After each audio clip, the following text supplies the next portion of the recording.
type of diagnosis, you have a brain tumor, but there is hope for people with brain tumors. Joining us today is Dr. Ronnie Rotundo. He is an assistant professor at the UF Department of Radiation Oncology. Thank you so much for joining us today. Thank you for having me. So May is Brain Tumor Awareness Month. So with that said, what should people be aware of when it comes to brain tumors?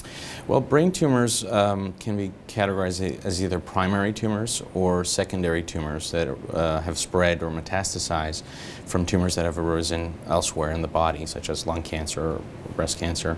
With regards to primary brain tumors, they may arise either from the brain tissue itself or structures in the immediate vicinity, such as glands or blood vessels and nerves. And they're usually named based on the type of cell that they arise from. They can be benign tumors or non-cancerous tumors, or they can be malignant tumors. The type of treatment for these tumors depends on each specific type of brain tumor, as it represents a diverse group of tumors, and typically involves surgery, radiation, or systemic therapy such as chemotherapy, or oftentimes a combination of these treatments. The National Cancer Institute estimates approximately 24,000 Americans will be diagnosed in 2017 with a brain tumor or nervous system tumor, and approximately 17,000 will unfortunately succumb to that. So obviously I would think with all types of cancer, early detection is going to get you a jump start on a positive outcome. What are some of the symptoms that folks should be aware of that they should say, you know what, let me give the doctor a call, let me get in there? Well, it's important to not ignore symptoms. Oftentimes some symptoms for brain tumors are non-specific, but if they're persistent and or worsening, then one should really seek medical attention. And the symptoms to look out for are things like chronic fatigue, headache or change in character from baseline headaches, nausea or vomiting, seizures. They may sometimes be associated with either weakness or changes in sensation, as well as issues with swallowing or balance. So it's important, if you're having any of these symptoms and they're persistent or worsening, that you do seek medical attention. And oftentimes it may be something completely benign or unrelated, but it's important not to ignore them. So you mentioned that there are different types of treatments based on the different types of the brain tumor. So can you talk a little bit about what role proton therapy plays in the treatment of brain tumors? Well, proton therapy is a type of radiation therapy. The conventional radiation is typically a photon therapy, and with photons there's no mass or charge. So when the radiation penetrates the tissues, it deposits a lot of radiation before the tumor, through the tumor, but then continues with a track of injury straight across and exiting the body. So there's much more collateral damage. With proton therapy, protons have mass and charge, and we can deliver the radiation in a much more focused manner. We can control the depth at which the radiation travels.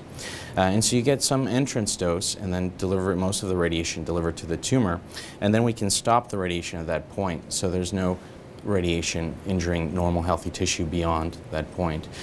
So the role of radiation in brain tumors is that it gives us the ability to deliver the radiation in a much more targeted fashion, sparing collateral important tissue, and that may significantly decrease the risk of toxicities or effects of treatment.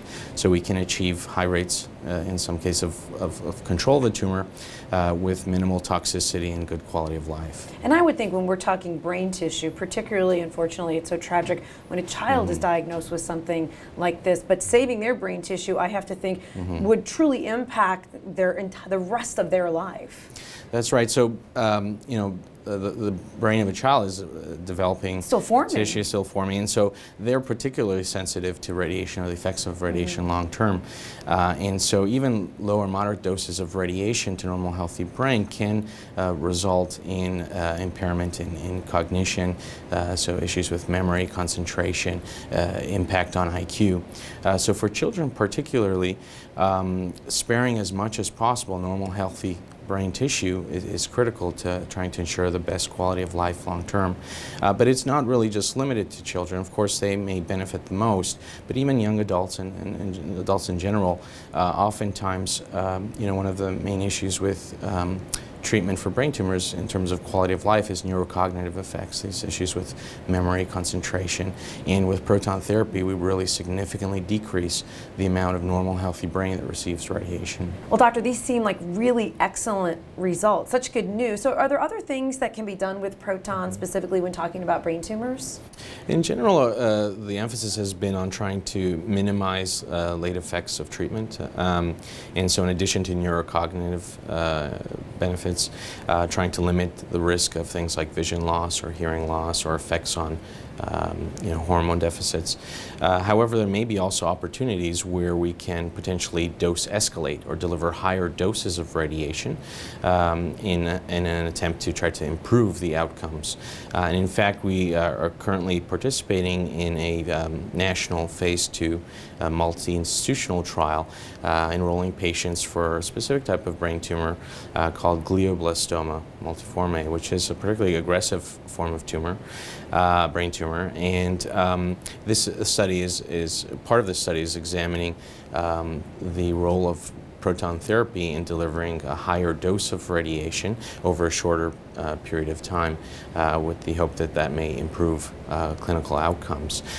So I would invite anyone who has either been diagnosed with a glioblastoma or anyone who knows someone who's been diagnosed with a glioblastoma to reach out and give us a call, and we'd be happy to review the case and see if they may be a candidate for this study. All right, well, Dr. Rotundo, thank you so much for joining us today. And as he said, if you'd like some more information, if you've been diagnosed with a brain tumor, you can give them a call at 904-588-1436 or visit floridaproton.org. And we'd like to thank UF Health Proton Therapy Institute for sponsoring this segment.